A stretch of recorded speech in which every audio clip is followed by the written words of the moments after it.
하나님의 말씀은 마태복음 5장 10절부터 12절까지입니다. 말씀을 봉독하여 드리겠습니다.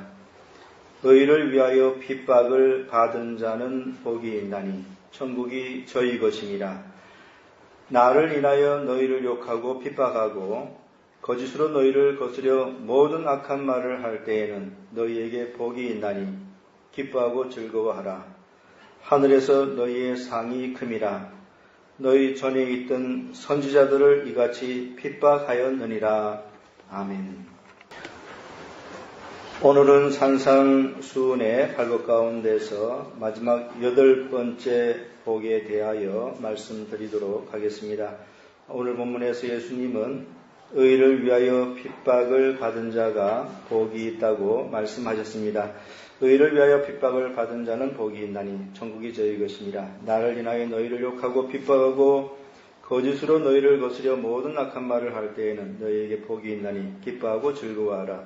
하늘에서 너희의 상이 큼이라. 너희 전에 있던 선지자들을 이같이 핍박하였느니라. 여기 본문 10절에 의를 위하여 핍박을 받은 자라고 하였는데 의를 위하여 핍박을 받는다는 것이 과연 무엇입니까? 어떤 것이 의를 위하여 핍박을 받는 것입니까? 그 답은 그리스도 안에서 의롭게 사는 것 때문에 핍박을 받는다는 것입니다. 그리스도 안에서 의롭게 사는 것 때문에 핍박을 받는다는 것입니다. 그것이 바로 의를 위하여 핍박을 받는 것입니다. 여기 이 사람은 믿음으로 말미암아 의롭게 된 자입니다. 그래서 이 사람은 이제 죄를 싫어하고 거룩과 의를 사랑합니다. 그리고 그는 이제 그리스도 안에서 경건하게 살고자 노력합니다. 바로 이 사람이 의를 위하여 핍박을 받은 자입니다.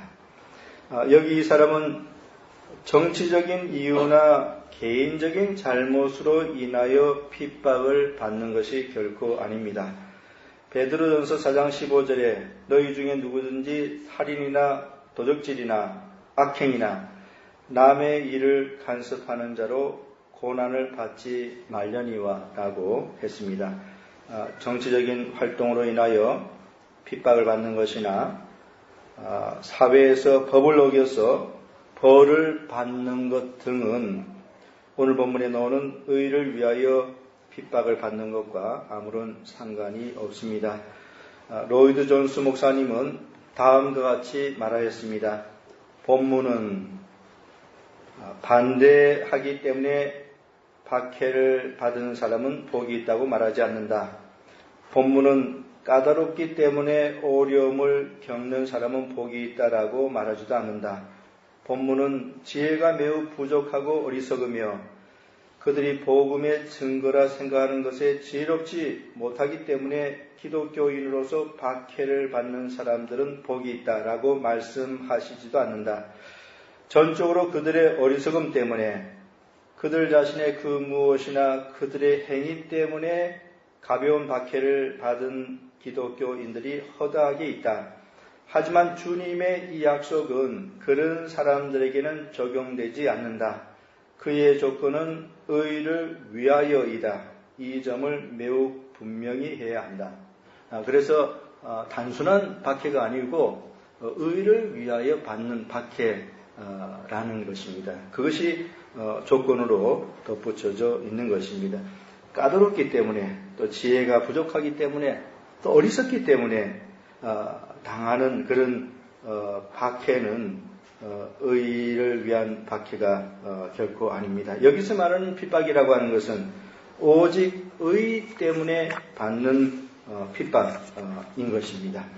매추엘리는 박해자들이 어떤 구실을 붙이든 간에 그들의 적의를 품는 목표물은 바로 경건의 능력이다라고 말하였습니다. 대단히 핵심적인 그런 말입니다. 박해자들이 어떤 부시를 붙이든 간에 그들이 저기를 품는 목표물은 바로 경건의 능력이다. 그래서 왜 핍박을 받는가? 그것은 그리스도인의 내면에 이 경건의 능력이 있기 때문에 박해자들은 그것을 싫어해서 해하고자 하는 것입니다. 박해자들은 경건, 거룩, 의와 같은 것을 대단히 싫어합니다. 왜 그들은 그것을 싫어할까요? 그 이유는 바로 그것이 그들을 정죄하기 때문입니다. 경건이나 의라고 하는 것이 바로 그들을 정죄하기 때문입니다. 박해자들은 경건한 그리스도인을 볼 때에 자기 자신들의 이 죄악됨을 깨닫게 되지요. 그래서 그것을 싫어하는 것입니다. 그래서 그리스도인들이 경건하게 살면 세상으로부터 핍박을 받게 되는 것입니다. 디모데후서 3장 12절에 무릇 그리스도 예수 안에서 경건하게 살고자 하는 자는 핍박을 받으리라고 분명히 말씀하고 있습니다. 그리스도 예수 안에서 경건하게 살고자 하면 세상으로부터 핍박을 받게 되어 있습니다. 그것이 바로 의를 위하여 핍박을 받는 것입니다.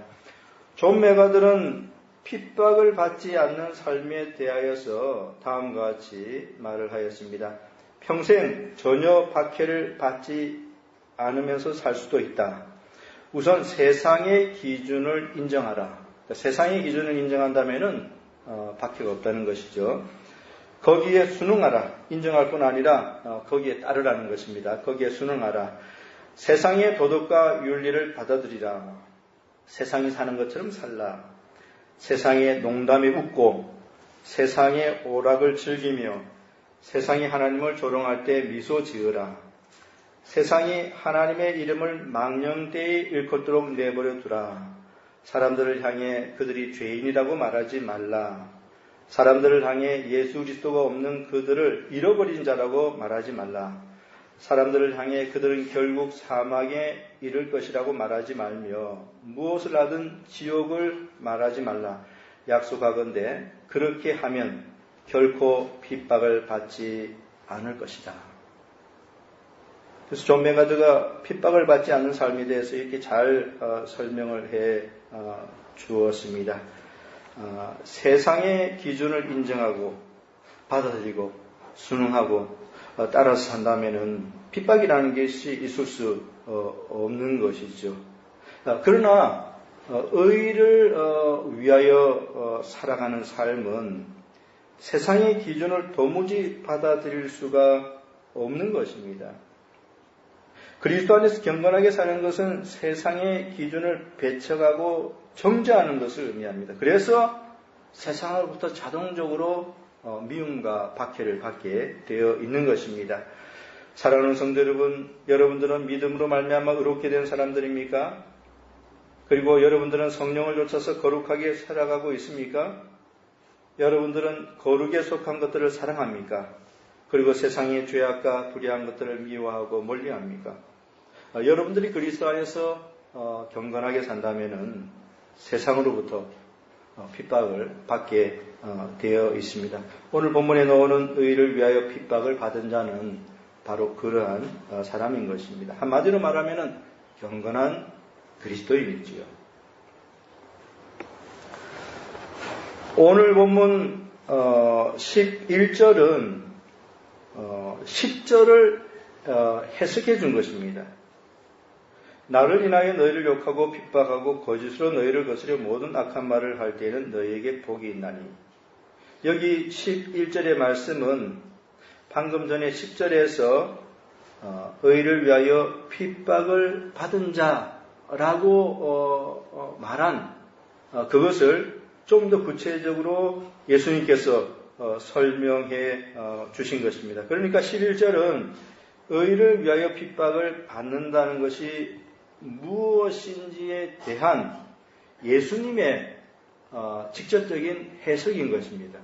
예수님께서 의를 위하여 핍박을 받는 것에 대해서 말씀하시고 난 다음에 그것이 무엇인지를 좀 더 구체적으로 그 다음 절에서 해석을 해 주신 것입니다.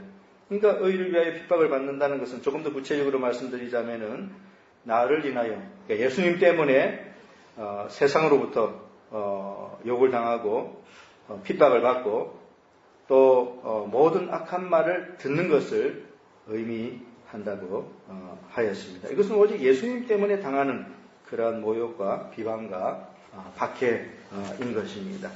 스펄전은 런던에서 목회를 시작하고 난 후에 얼마 되지 않아서 많은 비방과 모욕을 당하였습니다. 악의에 찬 사람들은 스펄전을 사기꾼으로 그렇게 말을 하였고요. 또 입에 담기조차 어려운 불경스러운 말로서 그를 공격하였습니다. 입스위치 익스프레스 신문의 한 기자는 스펄전의 설교에 대하여 부도덕한 기미가 보였고 추잡했으며 과장되어 있었다라고 그렇게 기사를 썼습니다. 스펄전의 설교에 대해서 부도덕한 기미가 보였고 추잡했으며 과장되어 있었다. 이 얼마나 음해성 그런 기사입니까?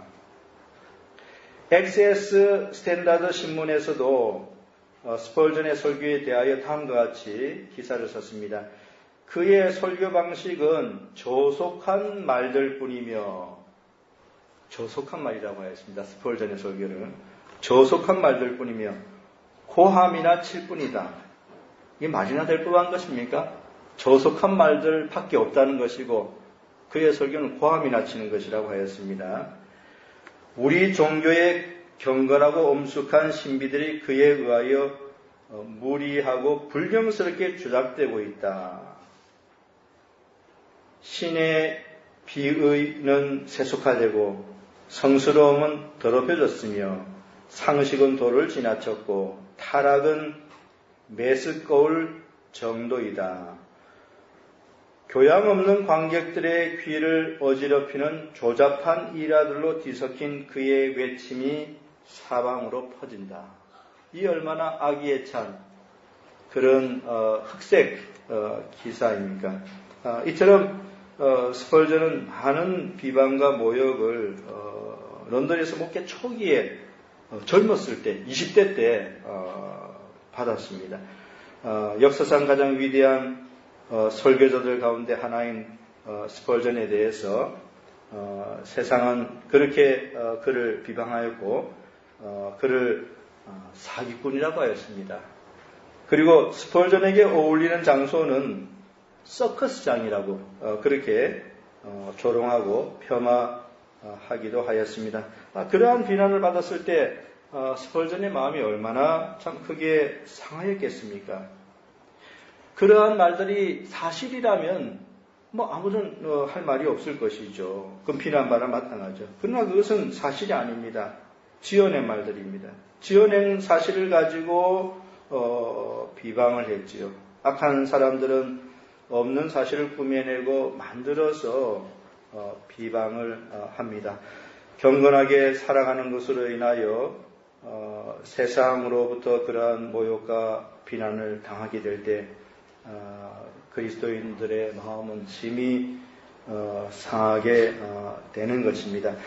아놀드 델리모어가 쓴 찰스 스펄전에 보면은 스펄전은 그러한 거짓된 비방들에 대하여서 아무런 대응을 하지 않았다고 그렇게 되어 있습니다. 그 내용은 다음과 같습니다. 모든 비난에 대해 스펄전은 아무런 대응도 하지 않았다. 그러나 설교를 통해서 신문들이 그에 대해 말했던 것들에 대한 언급을 하기도 했다. 그는 부모님에게 편지를 써서 몇 번이고 그 비난의 글들이 사실이 아님을 확신시켰고 참 이를 필요가 있었다는 것이 너무나 참 서글픈 것입니다. 혹시나 부모님이 그러한 기사를 보고 오해를 할까봐 몇 번이고 서신을 써서 그게 사실이 아니라고 확신시켰다고 했습니다. 그가 부딪히는 비난에 대해서 놀라지 말 것을 당부했다. 그러면서도 비난받고 웃음거리가 되는 자신을 볼 때 그는 상처를 입었다. 그럴 수밖에 없죠. 인간인 이상 그런 흑색 선전들이 난무할 때에 상처받지 않을 수가 없는 것입니다. 스펄전 부인은 모든 모욕적인 글들을 모아서 스크랩을 했는데 그것은 결국 한 권의 커다란 책이 되었다. 그녀는 또한 성경 구절 하나를 액자에 넣어 벽에 걸어두었다. 그 구절은 나를 인하여 너희를 욕하고 핍박하고 거짓으로 너희를 거스려 모든 악한 말을 할 때에는 너희에게 복이 있나니 기뻐하고 즐거워하라. 하늘에서 너희의 상이 큼이라. 너희 전에 있던 선지자들을 이같이 핍박하였느니라 라는 것이다. 이렇게 참 스펄전은 거짓된 비방들에 대해서 대응은 하지 않았지만 많은 또 마음의 상처를 받았습니다. 여기 스펄전이 당한 이러한 것들이 바로 오늘 본문 11절에서 말씀하고 있는 것입니다. 예수님을 믿지 않고 예수님을 전하지 않았더라면 그러한 모욕을 결코 당하지 않지요. 그러나 스펄전은 그리스도 안에서 경건하게 살았기 때문에 세상으로부터 비방과 핍박을 당하였던 것입니다. 그런데 오늘 본문 11절에 보면은요, 끝에 예수님께서 이렇게 비방과 조롱을 당한 것이 복이 있다고 그렇게 말씀을 하십니다. 나를 인하여 너희를 욕하고 핍박하고 거짓으로 너희를 거스려 모든 악한 말을 할 때에는 너희에게 복이 있나니. 그러니까 10절에서는 의를 위하여 핍박을 받은 자는 복이 있나니라고 그렇게 말씀을 하셨고요. 11절에서는 의를 위하여 핍박을 받는 것이 무엇인지 조금 더 구체적으로 설명해 주시고 난 다음에도 동일하게 그러한 사람들에게 복이 있다고 재차 선언을 해 주셨습니다. 그리고 오늘 본문 12절에 가보면은요, 예수님께서는 거기서 한 걸음 더 나아가서 의를 위하여 핍박을 받은 자가 과연 누구인지 아는 것을 사례로서 제시해 주고 있습니다. 그것은 그 구약시대의 선지자들입니다. 너희 전에 있던 선지자들을 이같이 핍박하였느니라. 예수님께서 10절에서 의를 위하여 핍박을 받은 자에 대해서 말씀하셨고요. 11절에서는 구체적으로 의를 위하여 핍박을 받는 것이 무엇인지를 해석해 주셨고, 그 해석은 욕하고 핍박하고 거짓으로 너희를 거스려 악한 말을 하는 것이라고 이렇게 해설을 해주었고, 그 다음에는 의를 위하여 핍박을 받은 구체적인 사람을 제시해 주셨는데요. 그것이 바로 구약시대의 선지자들입니다. 구약시대의 선지자들이 바로 의를 위하여 핍박을 받은 그러한 사람들인 것입니다. 구약시대의 선지자들 가운데 엘리야 선지자가 있습니다. 그는 아합과 이세벨에 의하여 핍박을 당하였습니다. 그는 이세벨에 의하여 생명을 잃을 위기에 놓이게 되었을 때에 광야로 도망하여 로뎀나무 아래 앉아서 죽기를 구하였습니다. 그는 환란이 너무 극심해지자 지치게 되었고 낙심하게 되었던 것입니다. 엘리야 선지자, 의를 위하여 핍박을 받은 그런 사람이었습니다. 또 구약의 선지자들 가운데 미가야 선지자도 있습니다. 그도 역시 의를 위하여 핍박을 받은 사람이었습니다. 그는 사람들의 귀에 듣기 좋은 길한 것을 예언하지 않았고요. 하나님께서 주신 말씀대로 흉한 것만을 예언하였습니다. 그랬더니 어떻게 되었습니까? 사람들의 미움을 받았던 것입니다. 역대하 18장 23절부터 27절까지에 다음과 같이 되어 있습니다.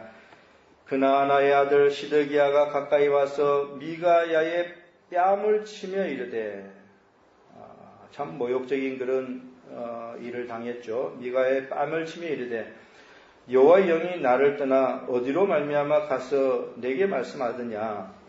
미가야가 가로되 내가 골방에 들어가서 숨는 그날에 보리라. 이스라엘 왕이 가로되 미가야를 잡아 부윤 아몬과 왕자 요아스에게로 끌고 돌아가서 말하기를, 왕의 말씀이 이 놈을 옥에 가두고 내가 평안히 돌아올 때까지 고생의 떡과 고생의 물로 먹이라 하라.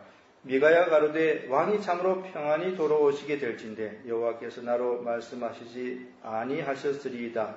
또 가로되 너희 백성들아 다 들을지어다 하니라. 여기 미가야 선지자도 의를 위하여 큰 박해를 받았습니다. 에레미야 선지자도 마찬가지입니다. 그도 당대 사람들에게 많은 박해를 받았습니다. 박해자들은 심지어 에레미야 선지자를 죽이려고 구덩이에 던져 넣기도 하였습니다. 에레미야 38장 6절에 그 내용이 나옵니다. 그들이 에레미야를 취하여 시위대 뜰에 있는 왕의 아들 말기야의 구덩이에 던져 넣을 때에 에레미야를 줄로 달아 내리웠는데 그 구덩이에는 물이 없고 진흙뿐이므로 에레미야가 진흙 중에 빠졌더라라고 하였습니다. 그러니까 구덩이 감옥이죠. 거기다 그냥 던져놓고 그대로 두면은 나중에 죽게 되지요. 물론 거기서 이제 극적으로 또 건짐을 받지만은 어쩐지간에 박해자들 에레미야를 이렇게 죽이려고까지도 하였습니다. 이처럼 구약시대 선지자들은 의를 위하여 많은 고난을 당하였습니다. 구약 성경에 보면은 선지자들뿐만 아니라 아벨로부터 시작하여 모든 경건한 구약시대 그리스도인들이 다 의를 위하여 핍박을 받았습니다.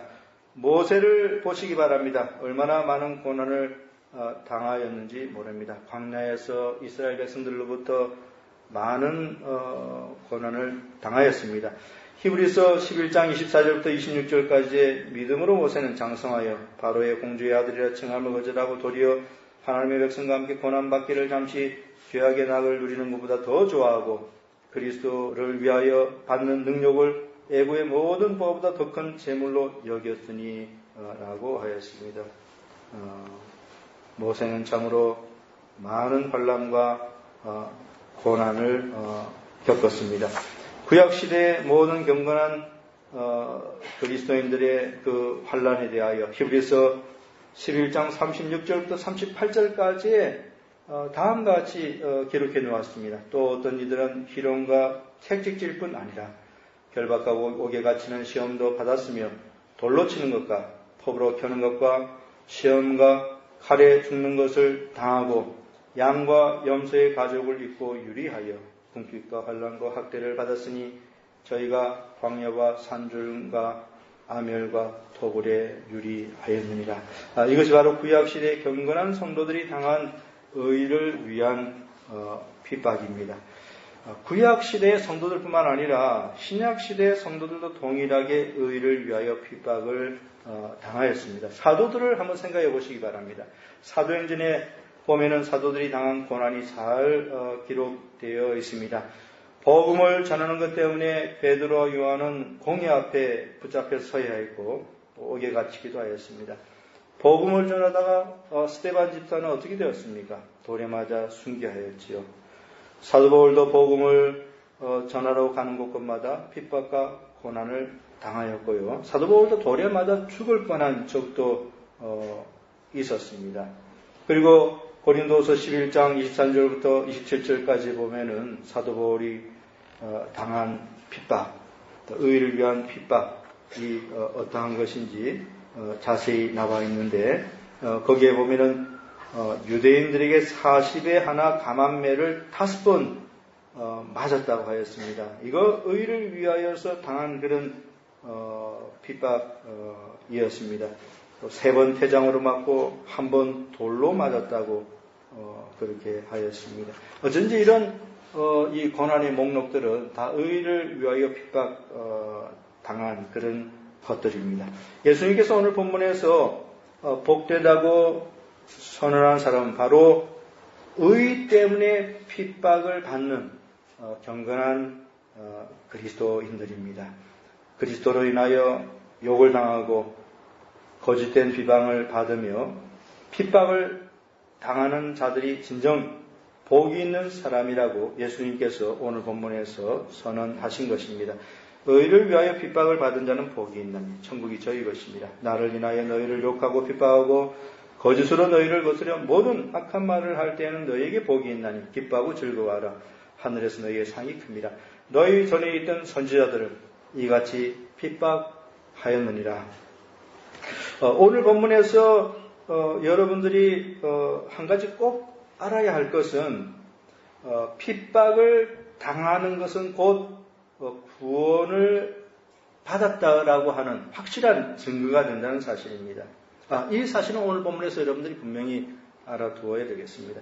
핍박을 당하는 것은 곧 그 사람이 구원을 받았다는 그런 확실한 증거가 되는 것입니다. 세상으로부터 박해를 당한다는 것이 무엇을 의미하는 것입니까? 그것은 그 사람이 세상에 속하여 있는 것이 아니라는 것을 뜻하는 것이죠. 그 사람이 세상에 속하여 있으면 이렇게 박해를 받지 않습니다. 박해를 받는 이유가 어디 있습니까? 세상에 속한 사람이 아니라는 것이죠. 그렇다면 그 사람은 어디에 속하여 있습니까? 그 사람은 하나님께 속하여 있는 것입니다. 경건한 그리스도인들이 박해를 받는 것은 그 사람이 세상에 속하여 있지 않기 때문입니다. 요한복음 15장 19절에 너희가 세상에 속하였으면 세상이 자기의 것을 사랑할 터이나 너희는 세상에 속한 자가 아니요 도리어 세상에서 나의 택함을 입은 자인 고로 세상이 너희를 미워하느니라 라고 하였습니다. 여기 예수님께서 아주 분명히 말씀해 주셨습니다. 세상에 속하였더라면 결코 미움을 받지 않을 것이라고 했죠. 그러나 세상에 속하지 않았기 때문에 세상으로부터 당연히 미움을 받는다고 그렇게 말씀해 주셨습니다. 세상에 미움을 받지 않는다면 그것은 그 사람이 세상에 속하여 있는 사람이라는 그런 의미죠. 박해를 받지 않는다면 그 사람이 세상에 속하여 있는다는 것을 뜻하는 것입니다. 그렇다면 그 사람은 구원을 얻은 사람일 수가 없는 것이죠. 그래서 의를 위하여 핍박을 당하는 것은 구원을 받았다고 하는 확실한 증거가 되는 것입니다. 그렇기 때문에 세상으로부터 아무런 미움이나 비난이나 반대나 조롱이나 비박이나 박해를 받지 않는다면 그 사람은 과연 자신이 구원을 받은 사람인지 의심해 보아야 합니다. 세상의 칭찬을 듣는다면 그 사람은 하나님께 속한 사람일 수 없죠. 세상의 기준이나 불의에 맞추어서 살기 때문에 아무런 핍박을 받지 않는다면 그 사람은 결코 구원 얻은 사람이 아닙니다.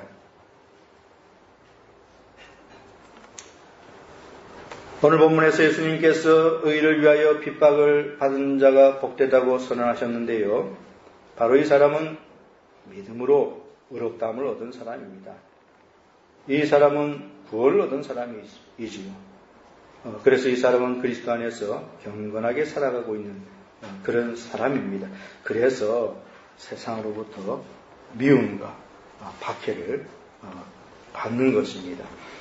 오늘 본문 10절과 11절에서 예수님께서는 의를 위하여 핍박을 받은 자가 복이 있다고 선언해 주시고 난 다음에 그 이유에 대하여서 두 가지를 말씀해 주셨습니다. 어떻게 해서 이 사람이 복이 있는지에 대해서 그 이유를 두 가지로 말씀해 주셨습니다. 첫째는 10절에서 천국이 저희 것입니다 라고 그렇게 말씀해 주셨고요. 두 번째는 12절에서 하늘에서 너희의 상이 큼이라 라고 그렇게 말씀해 주셨습니다. 이 두 가지 이유 때문에 의를 위하여 핍박을 받은 자가 복이 있다고 그렇게 말씀해 주신 것입니다. 첫 번째로 천국이 의를 위하여 핍박을 받는 자들의 소유이기 때문에 그들이 진정 복되다는 것입니다. 예수님께서 여기서 말씀하신 것을 한마디로 요약하면은 십자가의 고난 뒤에 천국의 영광이 있다는 것입니다. 십자가의 고난 뒤에 천국의 영광이 있다. 천국은 이 땅에서 그리스도를 위하여 핍박을 받은 자들을 위한 곳이라는 그런 말씀인 것입니다. 로마서 8장 18절에 생각건대 현재의 고난은 장차 우리에게 나타날 영광과 좋게 비교할 수 없도다라고 했습니다. 현재 의를 위하여 핍박을 당하는 자들은 미래에 상상하지 못할 천국의 놀라운 영광을 누리게 된다는 것입니다. 고린도후서 4장 17, 18절에 우리의 잠시 받는 환난에 경한 것이 지극히 크고 영원한 영광에 중한 것을 이루게 함이니 우리의 돌아가는 것은 보이는 것이 아니요 보이지 않는 것이니 보이는 것은 잠깐이요 보이지 않는 것은 영원함이니라 라고 하였습니다. 이 땅에서 그리스도 때문에 환난을 당하는 경건한 그리스도인들은 장차 천국의 말할 수 없이 놀라운 영광을 누리게 될 것이라는 것입니다. 의를 위하여 고난을 당하는 자는 장차 놀라운 천국의 영광을 누릴 것이기 때문에 그가 진정 복된 자라고 오늘 본문에서 예수님께서 말씀해 주셨습니다. 두 번째로 의를 위하여 핍박을 받는 자는 천국에서 상급을 받을 것이기 때문에 복되다는 것입니다. 오늘 본문 12절에 기뻐하고 즐거워하라 하늘에서 너희의 상이 큽니다 라고 하였습니다. 왜 의를 위하여 핍박을 당하는 자가 복된 것입니까? 첫 번째는 천국이 그들의 소유이기 때문이고 십자가 뒤에 천국의 영광이기 때문이고 두 번째로는 천국에서 상급이 그들을 위하여 준비되어 있기 때문이라는 것입니다. 여기 너희의 상이 큼이라고 했는데요. 여기 상급은 공로로 주어지는 것이 아니라 하나님의 은혜로 주어지는 것입니다. 그래서 칼빈은 이 구절을 다음과 같이 잘 해설해 주었습니다.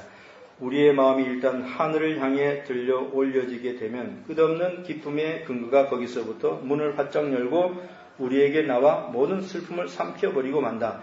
로마 가톨릭 교도들은 이 상이라는 말을, 상급을 갖고 이 상이라는 말을 갖고 우리를 속이는데 이 거짓을 들춰내는 것은 어렵지 않다. 왜냐하면 이 상과 공로 사이에는 아무런 상호관계가 없으며 이 상에 대한 약속은 거저 주시는 것이기 때문이다.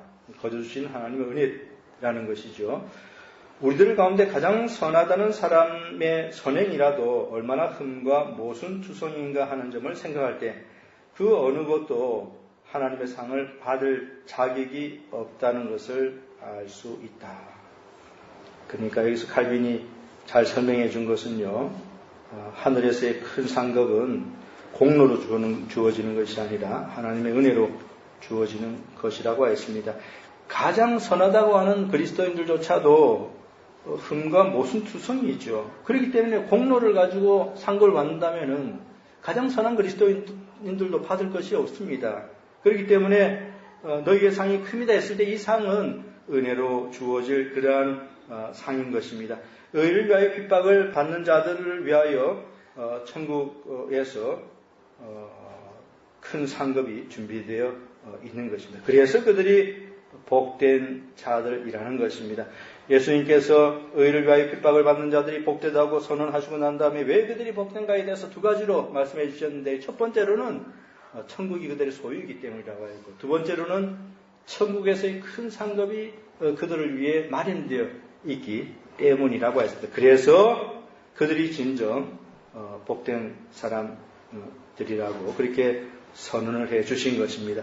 그리스도인으로 살아가면서 고난과 핍박을 받는 것은 대단히 힘든 일이지만 그러나 환난과 핍박이 가져다주는 유익은 대단히 큽니다.